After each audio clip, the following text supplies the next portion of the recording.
இந்த இந்த டம்ளரில் வந்து அரை டம்ளர் வந்து துவரம் பருப்பு எடுத்திருக்கேன்.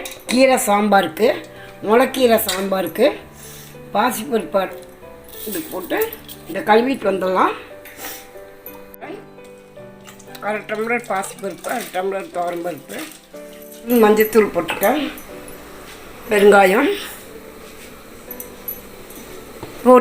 ஒரு தக்காளி வெட்டி வச்சுருக்கேன், ஒரு 10 வெங்காயம், ஒரு பூண்டு, இது இத்தனையும் போடலாம். இதில் பாதி கீரையை போட்டுடலாம், வச்சிடலாம். கீரை சாம்பாருக்கு பருப்பு வந்துருச்சு, இன்னும் கொஞ்சம் கீரை இருக்காது, போட்டுடலாம். 2 ஸ்பூன் சாம்பார் தூள், 1 ஸ்பூன் மிளகாத்தூள் போடுறேன். இப்போ வந்து ஒரு தக்காளியும் புளியும் அரைச்சி வச்சுருக்க அதையும் போட்டுடலாம். தண்ணி 2 ஸ்பூன் ஊற்றிருக்கேன். கொதிச்சோன்னா சாம்பாரை வந்து ரொம்ப கொதிக்க விடக்கூடாது.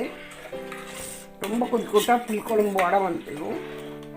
கொஞ்சம் கொத்தமல்லி போட்டுடலாம், தேவையான அளவு உப்பு போட்டுடலாம், வெங்காயம் கொதிக்கட்டும். சாம்பாருக்கு 1 ஸ்பூன் நெய் ஊற்றிடுறேன். காய்ச்சலாம். இதை வந்து 1 ஸ்பூன் கடுகும் கொஞ்சம் ஒரு அரை ஸ்பூன் வெந்தயமும் எடுத்து வச்சுருக்கேன். ஒரு சின்ன வெங்காயம் வந்து வெட்டி வச்சுருக்கேன், கருவேப்பிலை, கொத்தமல்லி, வெங்காயம், கொஞ்சம் தேங்காய் போட்டுடலாம். சாம்பார் முடிஞ்சது.